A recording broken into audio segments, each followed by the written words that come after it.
Good evening and welcome to episode 7 of the Pack Homer podcast, brought to you by Waters and Mathis CPAs. If you want to run rule the IRS, visit WMCPAs.com. And speaking of run rules, we got run rule today. All right. So before we talk about this week's action, we do got some exciting news. How about the Pack basketball team? And this is a baseball podcast, but me and Adam actually made the trek to Washington, D.C. this weekend last minute. Saw the Wolfpack win a ACC title in basketball for the first time since 1987. I had my children there. Man, it was awesome.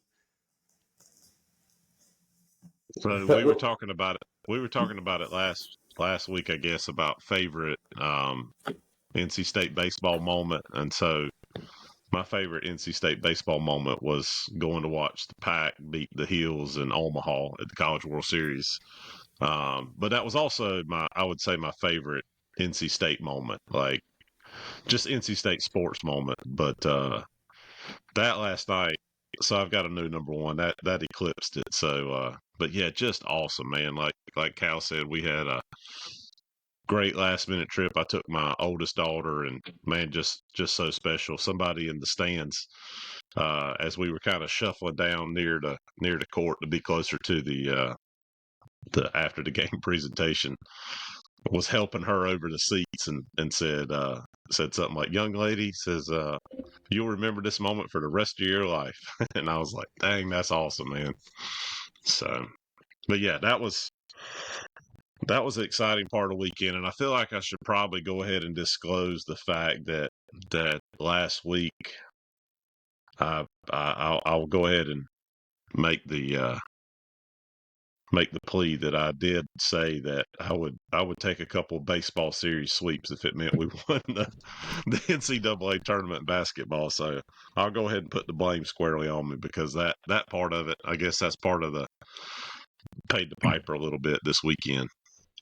And Wesley, you said you watched the game at a sports bar in Wilmington, and amongst Carolina fans, charcuterie boards and fine wine. Was that right?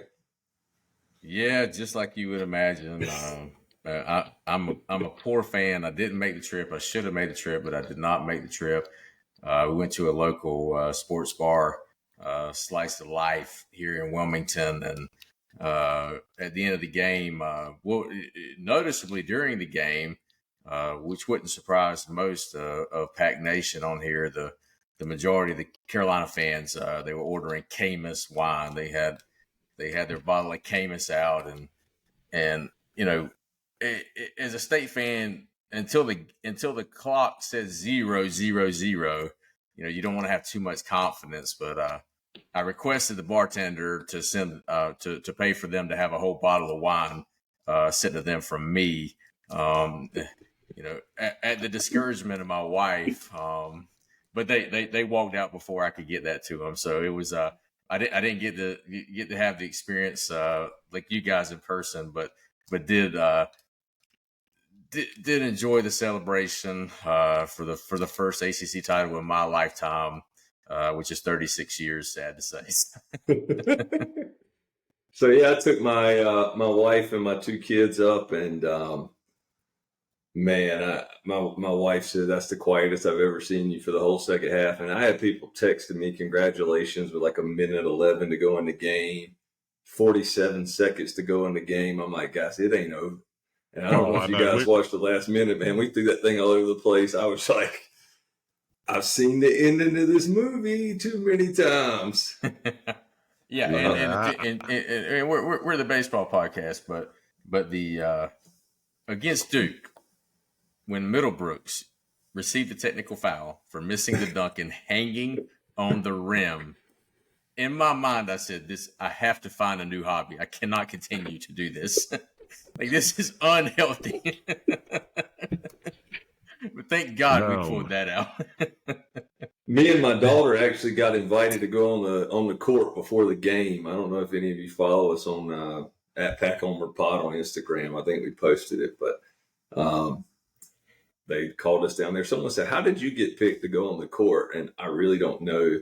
The ACC network people came up to us and just said, "Hey, look, we want you to jump, my daughter. We want you to jump up and down and scream when your dad hollers Wolfpack." So we just went down there and let it rip. She'll definitely remember that the rest of her life.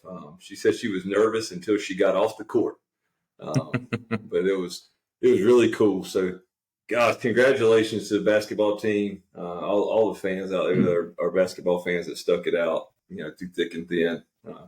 They deserve it, and definitely congratulations to Coach Keats, who's taken a lot of fire, and whether you believe rightfully so or not, he's definitely been under the microscope the last 3 or 4 months or so, and man, got the monkey off the back for the entire men's athletic department. That was really cool.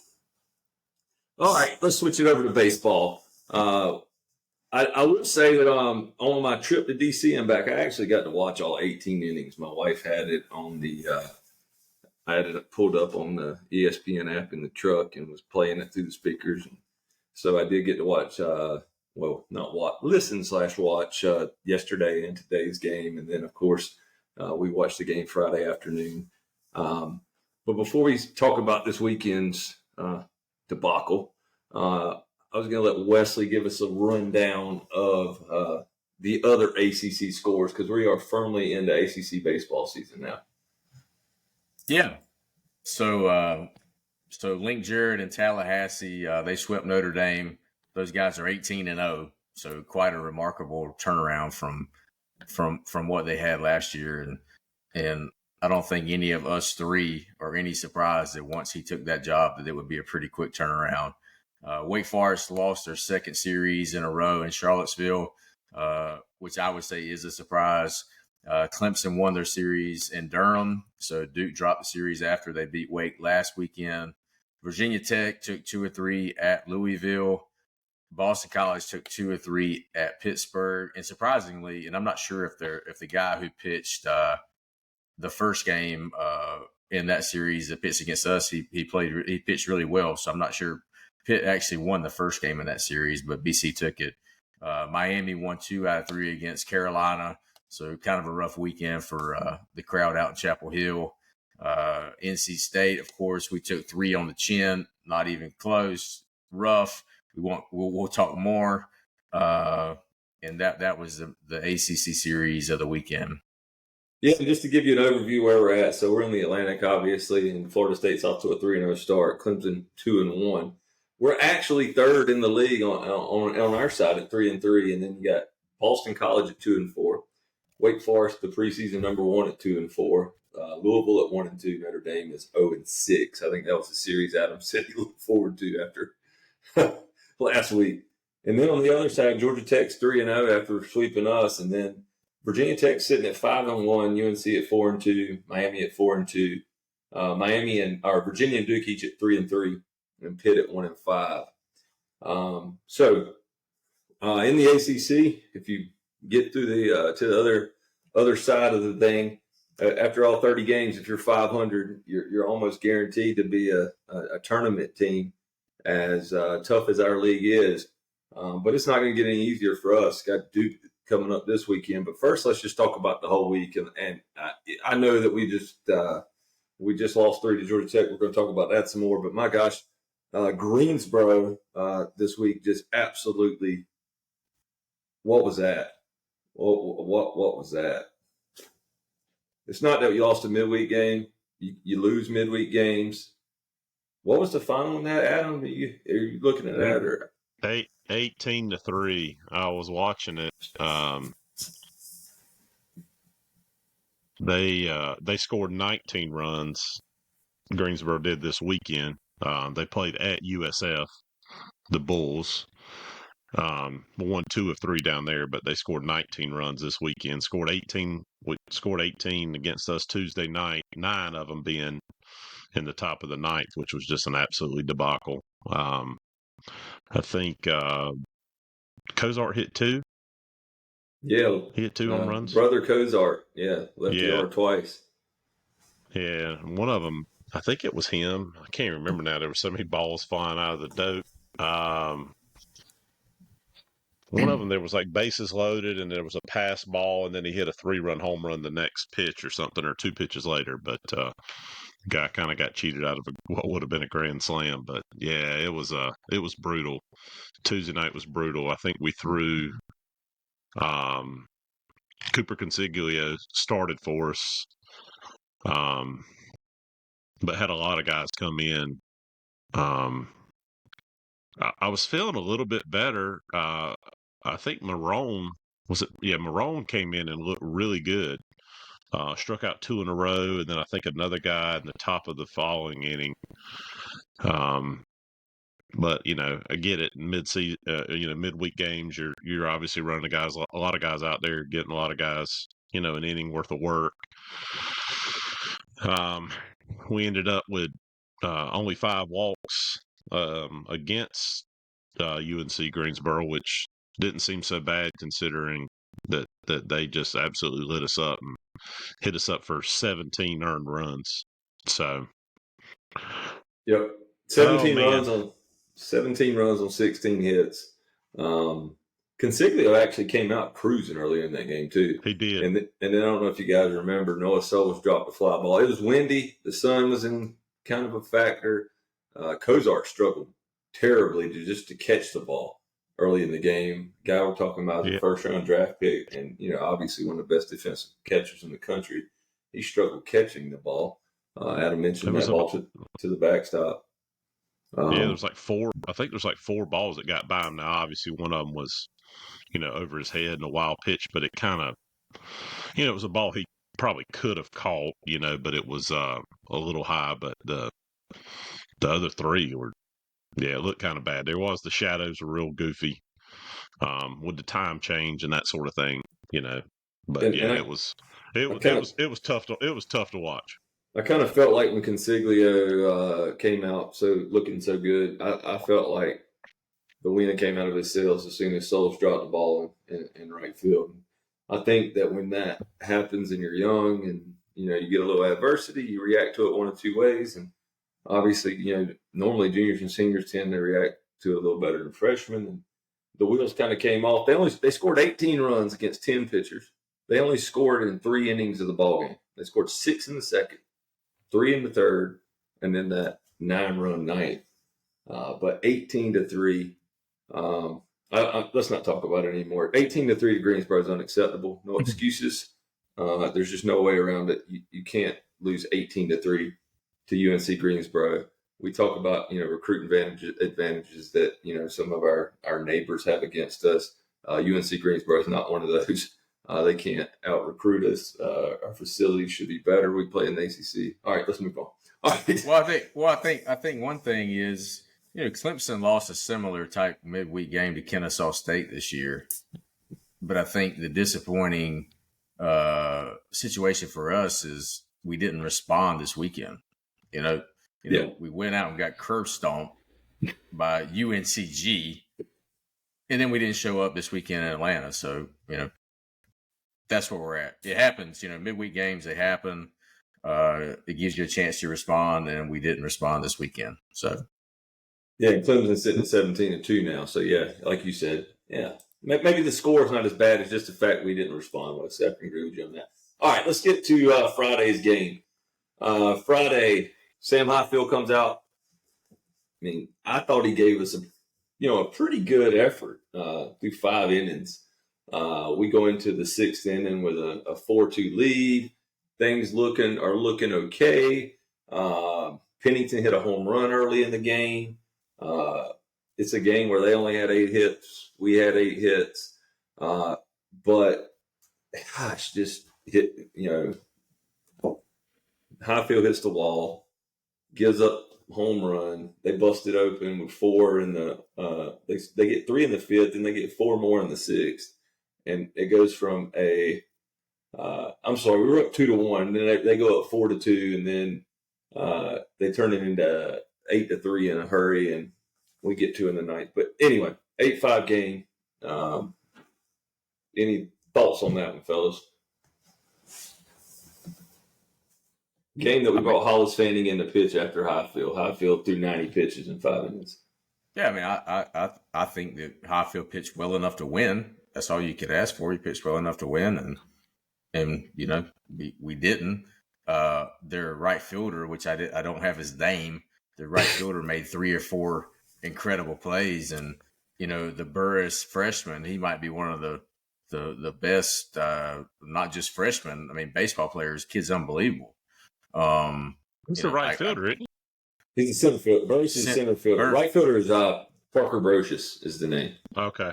Yeah, I mean, they just, I mean, Georgia Tech made every play, and but I mean, they took away some runs, and you know, I feel like we didn't really get any breaks this weekend. But I mean, if we're going to talk about the baseball game, then the Burris kid, my God, I mean, is there any play that he couldn't make? You know, and I guess we just start intentionally walking him. And you know, we had the guy a couple of years ago that was hitting all the home runs, which that's what Burris is doing. But this guy, he can run, he can field, he can hit home runs. He's better than anybody else on the field. I agree. We talked about him last week. The guy hit 30-some home runs in a year in high school. He's unbelievable. And he was the best player on the field. And then, unfortunately, and we'll talk about it some more in game 2 and 3, Peyton Green hits a home run in that game. And for whatever reason, Peyton Green can field the ball now. Played 3 games this weekend, didn't make an error. And honestly, he just works out at the plate. I think game 1, he goes 2 for 4 with a home run. Game 2, looks like in game 2, he was 2 for 4 again. So, yeah. On to game 2, we started Whitaker. Whitaker threw the ball good. I mean, he threw the ball really good, I thought. He gets us into the 6th. Going into the 6th inning of that game, going into the bottom of the 5th of that game, we're up 6-2. They make it 6-3 in the 5th. But then they scored 2 in the 7th, 3 in the 8th, and beat us 8-7. Big moment of that game was the 8th inning where they got 2 on, down 7-5, and hit a 3-run home run. And that game we saw Logan Whitaker, Shane Van Dam, and Jacob Duden. And Duden there is the tough luck loser after giving up the 3-run home run. And honestly, the first time that, well, I mean, he really struggled with those strikes. He came in and he threw 1 2/3, gave up 4 hits, but also had 3 walks. So thoughts on that one, Wesley? One that we really should have won. I was sitting there waiting for the basketball team to come out of the hotel, watching the very end of that one on the phone. And, you know, you feel like got a 7-5 lead. If we can win this one here today, we get the rubber match tomorrow and maybe somehow sneak out of Atlanta with a series win. Instead, we give up a 3-run home run, and all that was down the drain. I mean, in my mind, nothing's really changed since some of the comments I made after the Hawaii series. And the listeners who know me know that, you know, I'm more of a football guy. I played football in college, and I'm just a little confused at, you know, from a strength and training, strength development standpoint, like where are some of these, you know, sophomores and juniors? I don't know that it's fair to, you know, we can't expect Duden at 18 years old to come in every game and close these games out. So where are the guys? Is there no juniors, no seniors? Like at what point, where's the development at on some of the upperclassmen? I don't know the answer to that, but I can't imagine that for us as we're, you know, strategizing in the offseason that we say, yeah, at Georgia Tech in a crucial game, an 18-year-old is going to come in to close the game out. So something hasn't gone right there with the development of some of the upperclassmen. And I guess the silver lining is we have some sensational freshmen, you know, that maybe 6 weeks from now are just unbelievable. But something happened with the development of the upperclassmen. that's where I'm at now. I don't know that again. It's not fair to think that Jacob Duden's going to come in and close everybody out like Evan Justice did in 2021. That's not a fair. It's not fair to put that on him. So It's not a fair ask for a freshman. It's just not. Right. Exactly. And then, so then you go to today's game. I mean, they just hit it all over the place. 12 hits, 15 runs. Today we give up, we walk 9 today. Dom Fritton doesn't make it out of the third. Really, it was never a ball game today if you were following. 15-5 ball game. We only played. Go ahead. I think Dom was at 80 plus pitches in the third inning. He threw 83 pitches in 2 2/3. Go ahead, Adam. No, I was just going to say, it did feel like when we got those 4 in the top of the 7th, that, there was a couple of times there felt like we could have got a few more. It felt like we were at least opening up the possibility for a little magic happening, but then we just, they got 5 there in the bottom of the 7th and ended up run ruling us, which at that point I was kind of glad for the troops to be headed home, to be honest. It was just the way it was going all weekend. And watching Dom pitch, I don't remember how many walks did he end up with this today? He ended up with 5 walks in 2 2/3. Okay. Yeah, I know. And it just, man, it's easy to kind of be fooled by, his stat line because you just watch him pitch and, he's working a lot of guys deep in the counts. Like Wes mentioned, really, threw a lot of pitches through a couple innings there. But, man, he really does. He's got such good stuff. And it's just really kind of frustrating that he's not able to put it all together. I think he's up through 5 starts now, a little over 8 ERA.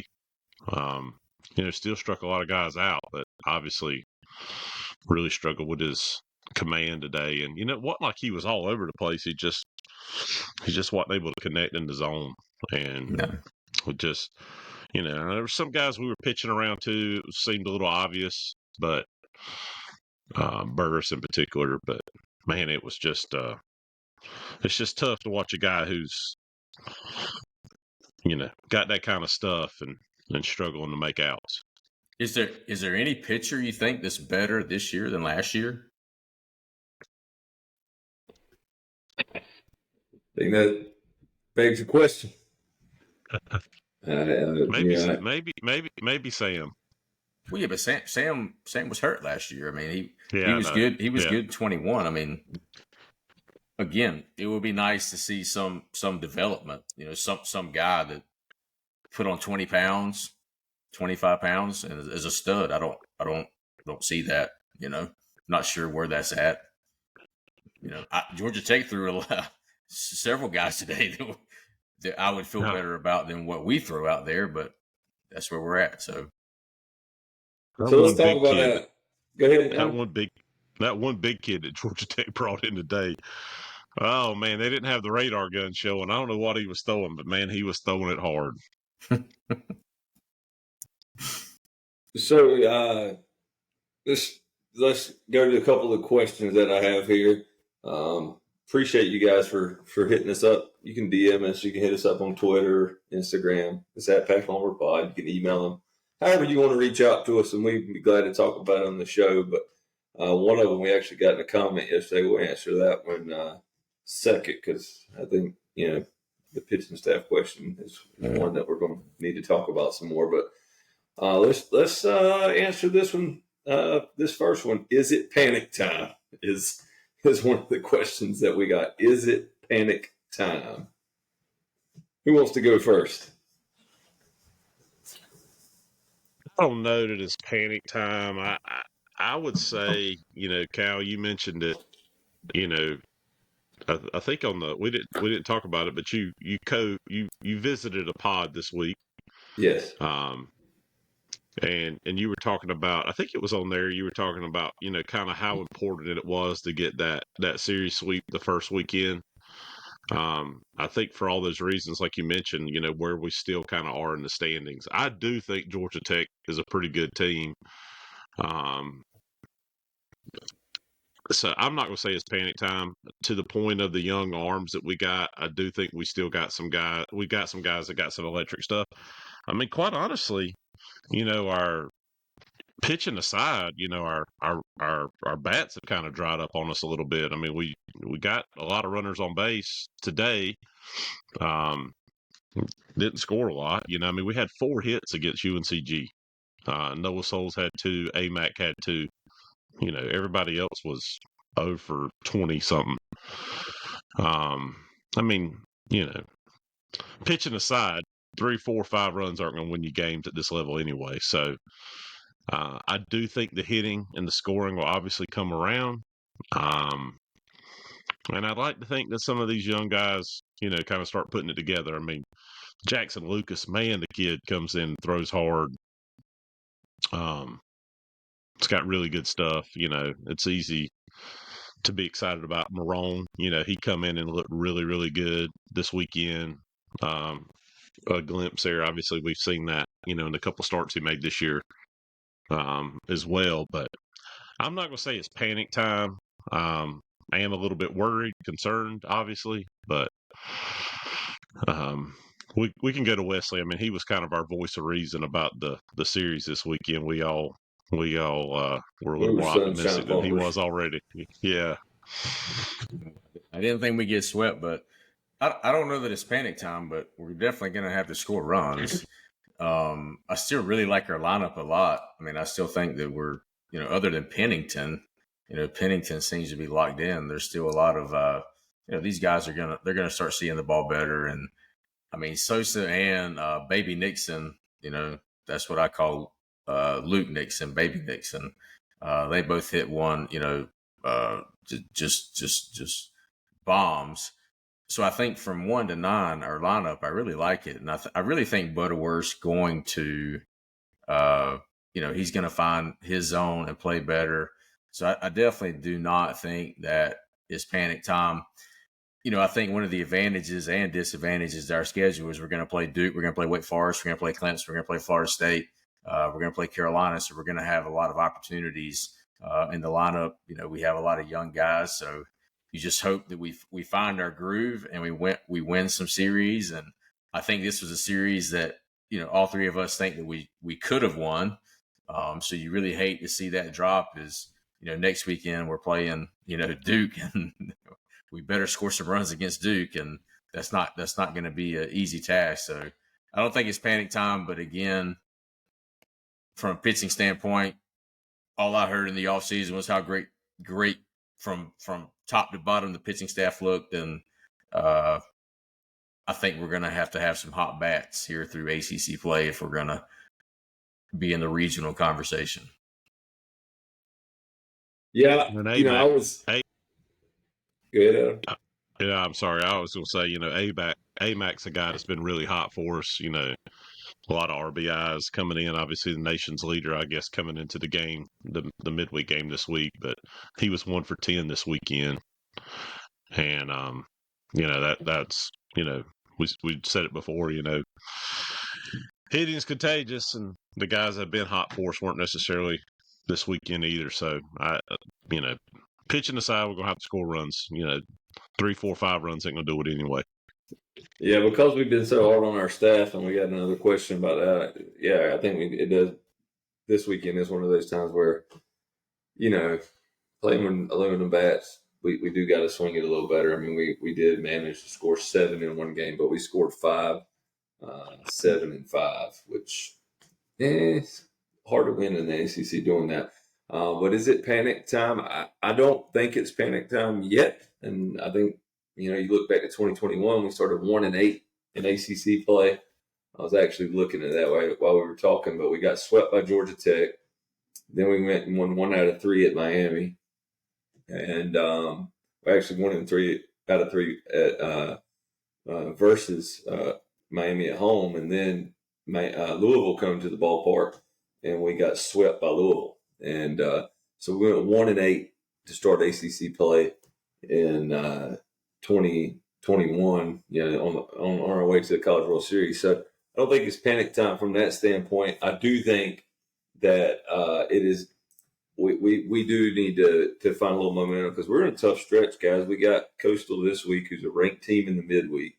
I don't know if they're still ranked, but I'm not sure exactly what they did this weekend. But they, a preseason top 25 team, a quality program, and then we got 3 versus Duke, who, obviously has a really good ball club. So, and then we go to UNCG.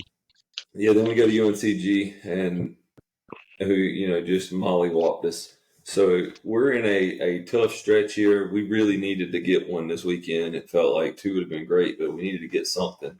But sitting at 3-3 in the ACC in a 30-game schedule, I think it's probably too early to call it panic time.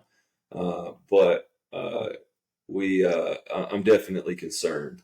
So the next question was, well, before I go to the next question, let's talk about our lineup a little bit more. Garrett Pennington's hitting 408, Josh Hogue's hitting 362, Amax hitting 351, Cozart 350, Lanphier 341, Luke Nixon 324, Eli Serrano 319. And then you got Butterworth and Souls who are next in at bats, and they're hitting 255 and 254. And then Alex Sosa's hitting 385, and Chase Nixon's hitting 304. So there's your core guys.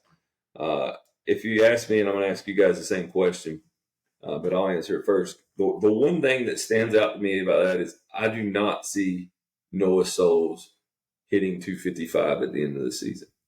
And if he does, that's going to be a little bit problematic for us. But I don't think that Noah Souls ends the season hitting in the 250s. A guy, I think he'd say it. He's been around the program a long time. He come up in a couple of big situations this weekend, and he just isn't seeing the ball very well right now. And when he does hit it hard, he seems to be hitting it right at somebody. But timely hitting is more important than hitting. But I think, just talking about our lineup, what stands out to you guys about that rundown I just gave you? I mean, I just think I named out 9 guys hitting over 300. Nice to see Sosa back this weekend. He like Wesley said, he had a mammoth home run today. Didn't do us any good, but hit a big home run today. Anything stand out to you there? I think, to me, Noah Souls is the obvious one. We need to get his back on. I feel like Cozart, though his average doesn't really reflect it, I just feel like he's been, absent those timely hits like you mentioned. I mean, he's obviously hitting for a good average, but it just feel like the timeliness of some of them have at least feels that way, right? Like it just hadn't been that clutch as of late. But today in the 7th, he did have I was glad to see him he had a 2 RBI double before they pinch ran for him and took him out, and Sosa stayed in. So I was glad to see that from him, from that rundown that you gave. And I would echo what you said on Sosa. Just glad to have him back. Another kid that's easy to be real excited about. Weston? Yeah, I mean, I just mentioned it from 1 to 9. I like the lineup, and when it comes to Souls, I mean, Souls is my guy I picked at the beginning of the year that he would be the breakout candidate. So I think he's just in a little slump, and hopefully we get a lot of guys to break out quickly at the same time. It seems like from a Pennington standpoint, and you would think Pennington, being the transfer, it would be a little harder for him, to get into the groove early in the season, but he's not. I mean, he's really stepped in, and he's been our most consistent guy. And, hopefully everybody can get on the same page. But from a lineup and, from Sosa to Luke Nixon, and I think Lanphier too, all 3 of those guys have been sick or been hurt early in the season. So we've been dealing with that. And when I see the lineup sheet, I have no concerns. Pitching is where my concerns come from. Yeah, and even Butterworth, he's a defensive player, obviously, but I think he brings some dynamic to the game. He plays hard. He's a good runner. If we could even get him up to 270, 280, it's a bonus. But so now let's answer the next question. Wesley just mentioned pitching. The other question we got is, how do we fix our pitching staff? And I'm going to give you this rundown. So, in terms of innings pitched, our 4 leading innings pitched guys so far: Ryan Marone, 4.24 ERA in 17; Logan Whitaker, 4.50 ERA in 24 innings; Sam Highfield, 4.94 ERA in 23 innings; and Dom Fritton, 8.24 ERA in 19 innings. And then you go down the line. Wynn Scott, he's thrown a scoreless inning. Carson Kelly got a scoreless out. And then you got Jacob Duden at a 3.0 ERA in 12 innings. Camden Winbush, 3.38 and 2.2. Shane Van Dam, 4.76 and 11.1. This is where it really starts to go downhill. Hollis Fanning, 5.19 and 8.2. Jackson Lucas, 7.11 and 12 2/3. Heath Andrews, 9 in 1 inning of work. Jacob Halford, 11.57 and 2.1 innings. Cooper Consiglio, 12.15 in 6.2 innings. PJ Labriola, 12.27 and 3.2 innings. Derek Smith, 21.6. Chance Mako, 27. Andrew Shatner, 27. And Garrett Payne just has the generic 99 in the box after giving up 2 earned runs today in his 9-pitch outing. So 6.53 ERA. We have 151 innings pitched so far, 98 free passes. We do have 161 strikeouts in 151 innings. But let's talk about the pitching staff. How do we fix it? Who wants to go first? Because that is the elephant in the room if this team's going to get to where we want it to get to. I don't know how to fix it. I'm not going to tackle that. I'll let you guys work on that. I would just say I was just going to point out on these stats. You're talking about the strikeouts and the walks. Logan Whitaker, who is a guy that's come in, started a couple games now for us, been super solid. It's got 24 strikeouts versus 6 walks. Whereas Highfield's got 24 strikeouts and 16 walks, and Dom's got 27 strikeouts and 16 walks also. So Whitaker's stat line was pretty impressive. I mean, he's given up more hits than everyone else, but he hadn't let them hurt him as bad because he hadn't been putting them on. So how we fix it, I don't know. For one thing, we got to throw more strikes. 98 walks.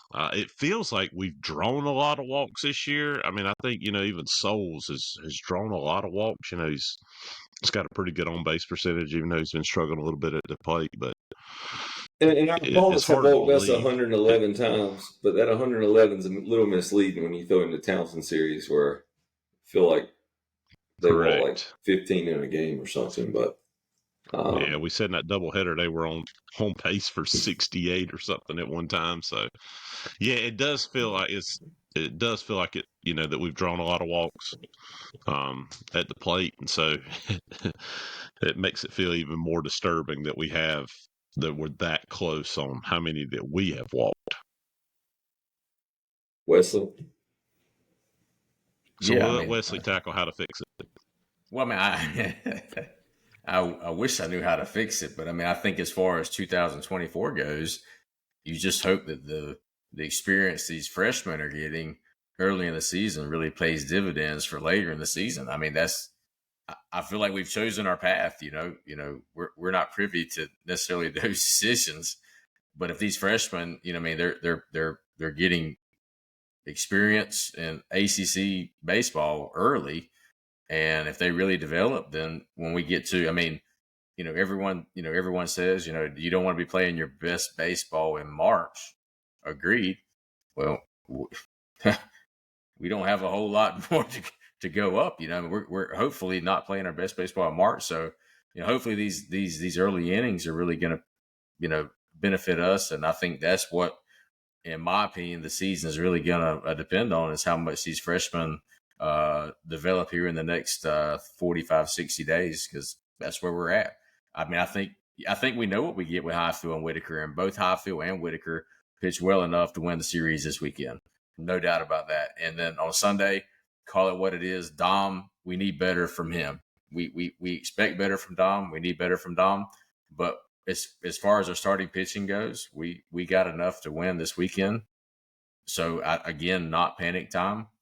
But based on how these freshmen are going to develop, and, Van Dam now in the NIL age, he might as well, to us, he's a freshman, so how he's going to develop to ACC play, the guy's coming from playing Division III to this weekend, he was playing in Atlanta with a backdrop of the whole Atlantic City line. I'm sure last year he was pitching in front of 10 people. That's a huge change for Shane Van Dam. So, again, how they're going to develop, I don't know how to fix it. But we just hope they develop, and you hope to get better from series to series. And unfortunately for us, we're going from Georgia Tech, which, I mean, do I think Georgia Tech's one of the top 25 teams? From what I saw this weekend, possibly. I mean, they have some really incredible offensive players.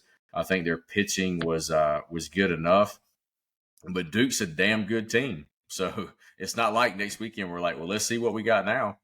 You better have your chin strap, tight when you even though we don't have chin strap, you better have it tight when you step on the field against Duke.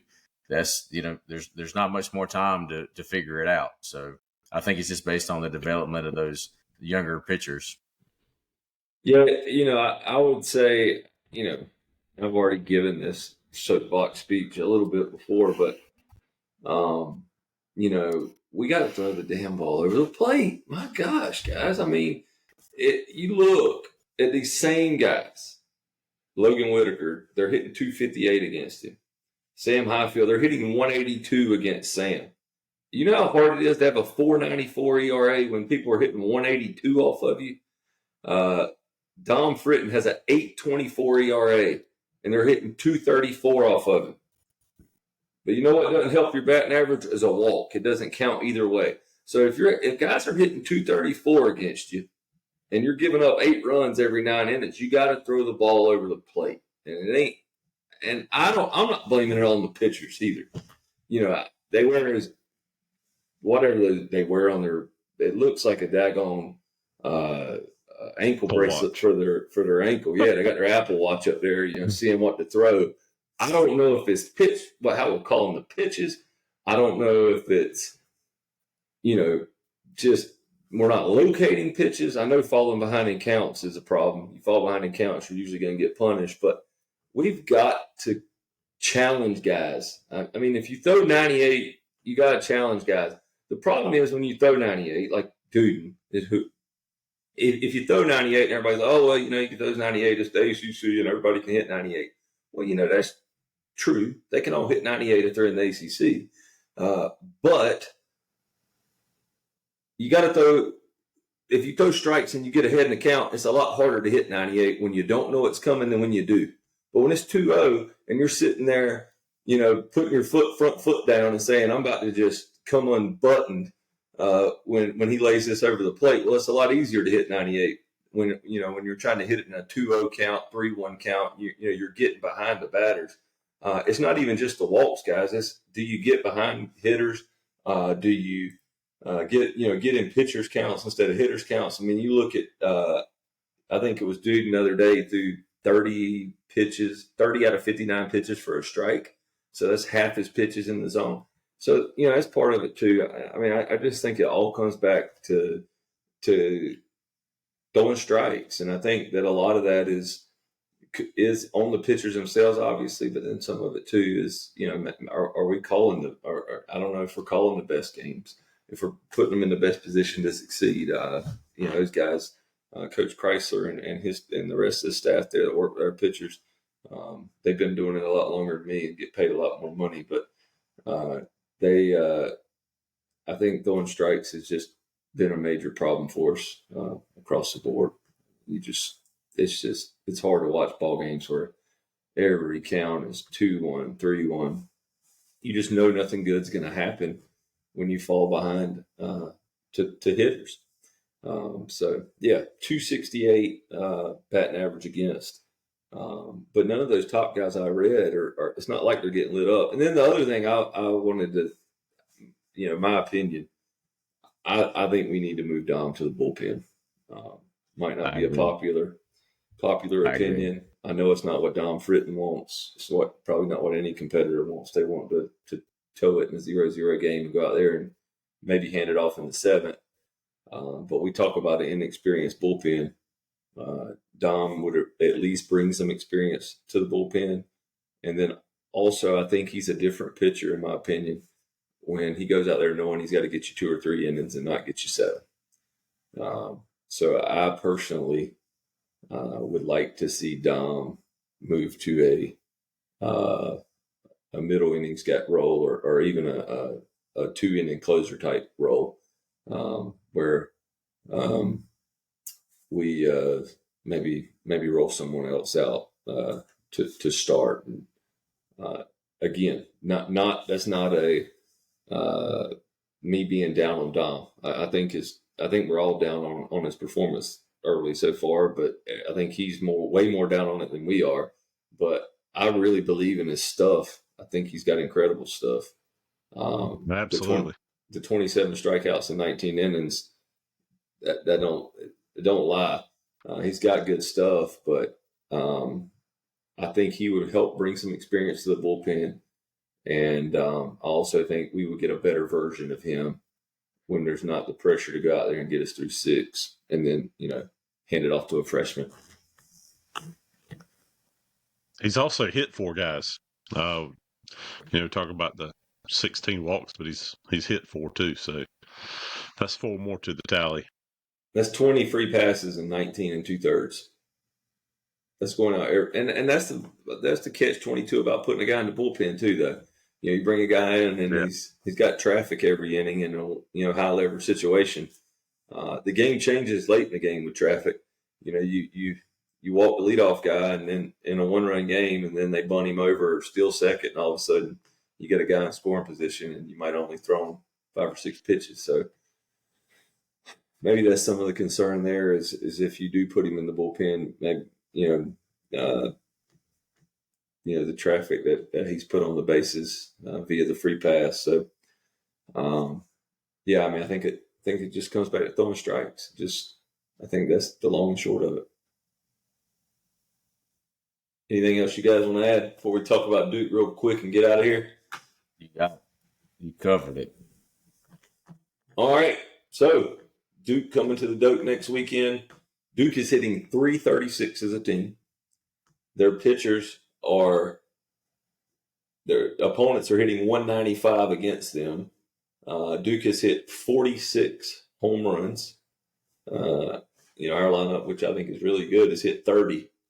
But they've hit 46 home runs, and their pitching staff right now is sporting a .359 ERA with 229 strikeouts in 178 innings.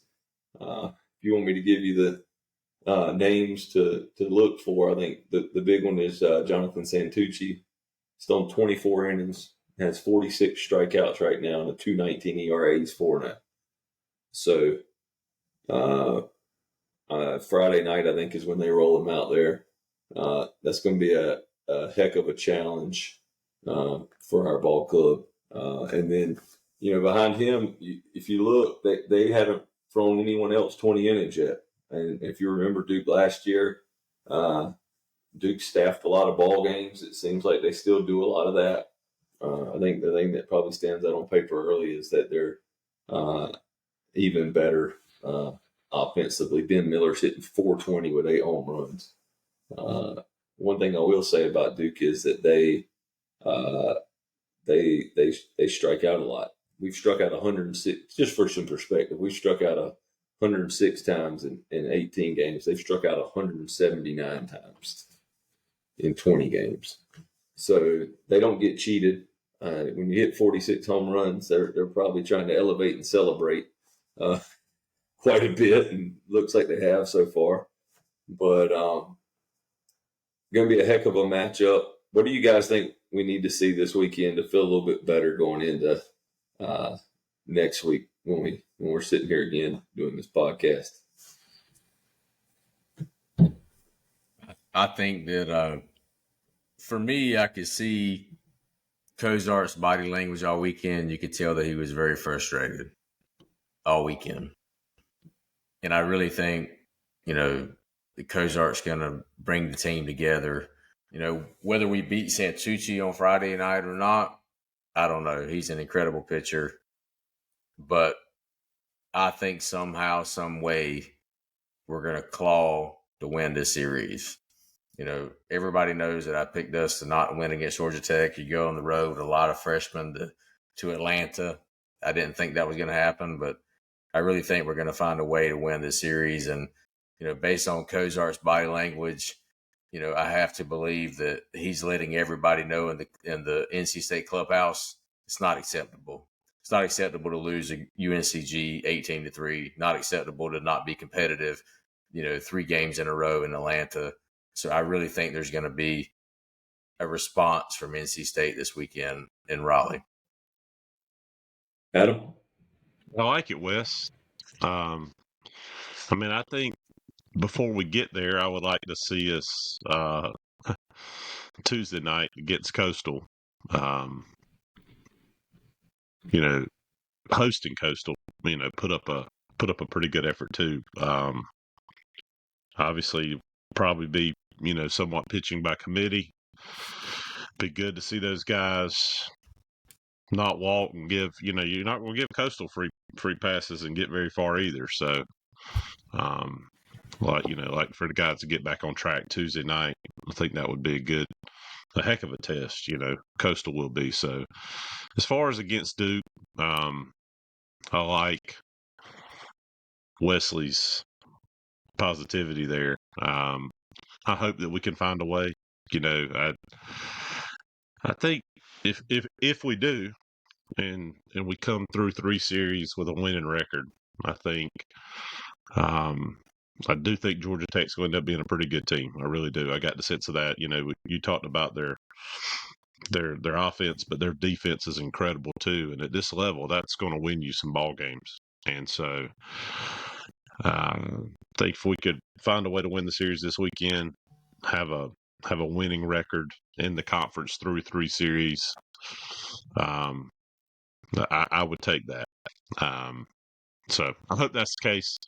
Hope we could just get on track and score some runs too. Hope the guys, again, hitting for pretty good average, just not really in the right situations.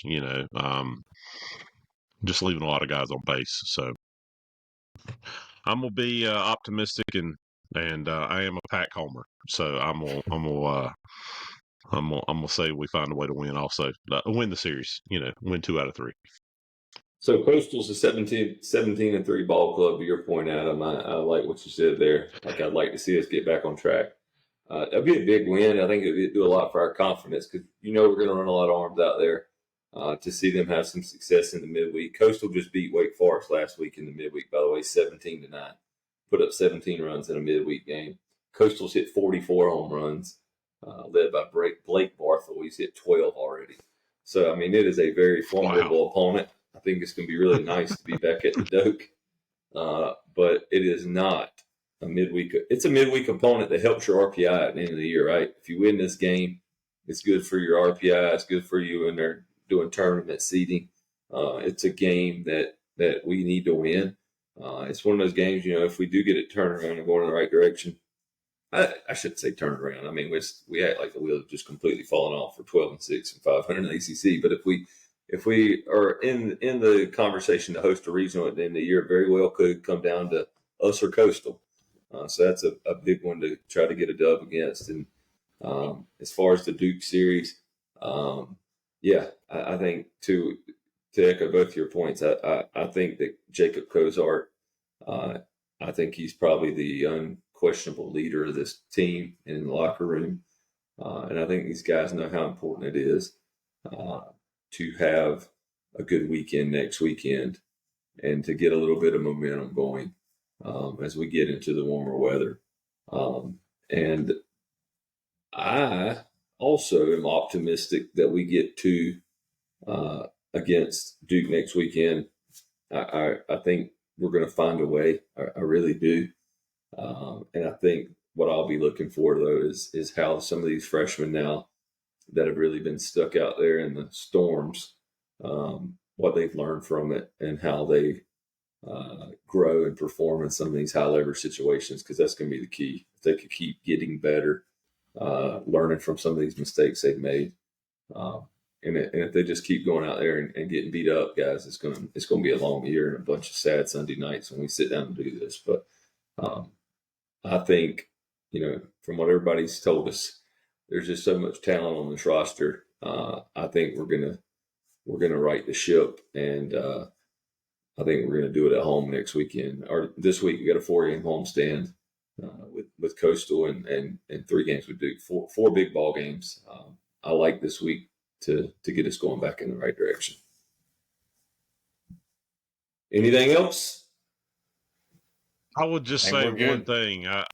One last thing, since we're the champions in something today.